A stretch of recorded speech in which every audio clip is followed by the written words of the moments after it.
selama berdekade-dekade, ruang ketiga itu diserahkan kepada swasta untuk menyediakan. Pemerintah seperti nggak menyediakan ruang ketiga itu. Apa ruang ketiga ini? Ruang interaksi warga. Di mana itu? Swasta yang menyiapkan, namanya MALL. Mall. Betul kan? Assalamualaikum warahmatullahi wabarakatuh. Om Swastiastu, Namo Buddhaya, salam kebajikan, salam rahayu, selamat datang, selamat berjumpa lagi bersama Gus A dalam channel Tanya Politik Semakin Gila Semakin Asik. Anies Baswedan ini niat hati ingin menjatuhkan pemerintah di depan pendukungnya sekaligus di depan rakyat Indonesia, karena videonya di-share kemana-mana. Namun sayang, kalau kita selidiki, kalau kita amati, kalau kita renungkan apa yang dikatakan oleh Anies Baswedan ini, yang menurut dia sebuah perkataan yang pintar pro rakyat, padahal sesungguhnya dia sedang menampilkan kebodohannya di hadapan pendukungnya, menampilkan ketololannya di hadapan rakyat Indonesia. Sayang banget Mas Bro, sekolah jauh-jauh ke Amerika dengan menggunakan fasilitas negara, ketika sudah selesai, ketika sudah menjadi pejabat, bukannya menjadi pembela negara, malah menjadi pengkhianat negara. Bayangkan Bro, dia sekolah ke luar negeri pakai duit negara, ketika selesai sekolahnya malah jadi pengkhianat negara. Persis si Somad sama, sekolah di luar negeri pakai duit negara, pulang dari luar negeri jadi pengkhianat negara. Dalam Al-Quran orang-orang seperti ini dikatakan sebagai fabi ayyi ala'i rabbikuma tukadziban, orang-orang yang tidak punya rasa terima kasih, orang-orang yang tidak tahu etika sopan santun, adab, tidak tahu keadilan. Nikmat Tuhan kamu yang manakah yang sudah kamu dustakan? Jadi kalau dalam bahasa Al-Quran, orang-orang kayak Anies Baswedan, orang-orang kayak Abdul Somad ini disebut sebagai pendusta agama. Kalau bahasa kitanya pengkhianat bangsa dan negara.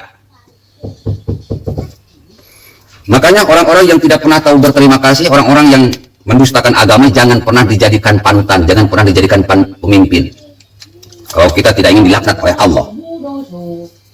Coba perhatikan omongan dari Anies Baswedan ini. Dia ingin mempersalahkan pemerintah, karena katanya seharusnya pemerintah menyediakan ruang interaksi bagi warganya. Kenapa diberikan kepada swasta? Kenapa tidak dibuat sendiri?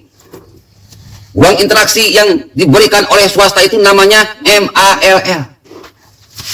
Saya ketawa-ketawa aja Bro, kalau mall disebut ruang interaksi warga. Yang datang ke mall tidak semua warga. Orang yang punya duit menengah ke atas lah yang suka sering datang ke mall. Kalau ruang interaksi warga itu ya taman, tempat bermain, itu ruang interaksi warga. Dan biasanya posisinya berada di perumahan warga. Misalkan di sebuah perumahan ada taman, tamannya difasilitasi, ada ruang bermain, ada ruang baca, ada kolam renang, ada fasilitas-fasilitas olahraga. Nah, itu namanya ruang interaksi warga. Biasanya terletak di sekitar warga. Kalau mall letaknya jauh dari perumahan warga, hanya orang-orang yang goblok dan tolol yang mengatakan mall adalah ruang interaksi warga. Itu mah ruang perbelanjaan, dodol. Sedih saya lihat orang pinter kayak Anies Baswedan, tapi bodohnya itu enggak ketulungan. Makanya orang-orang yang mengikuti Anies Baswedan ya sama, bodoh dan tolol, goblok dan edan. Tidak bisa membedakan mana ruang interaksi warga, mana ruang bisnis. Bohongnya nggak ketulungan Bro. Niat hati mempersalahkan pemerintah, ternyata yang muncul kebodohan dari Anies Baswedan sendiri. Niat hati membodoh-bodohi rakyat Indonesia, yang muncul diketawain oleh seluruh rakyat Indonesia. Anies pinter-pinter kok goblok. Masa mau disebut ruang interaksi warga? Mal itu tempat bisnis. Ya kalau misalkan mau menyediakan tempat-tempat bermain, tetap saja meskipun ada ruang bermain bayar Bro, nggak ada yang gratis. Ada tempat makan bayar Bro, nggak ada yang gratis. Mana ada di mau gratisan? Nggak ada. Karena itu bukan ruang interaksi warga, itu adalah ruang bisnis, dodol.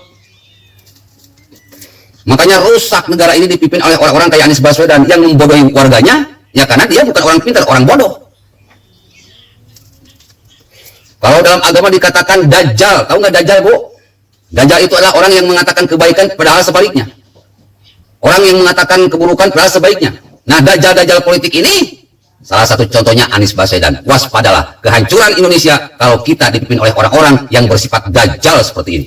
Assalamualaikum warahmatullahi wabarakatuh.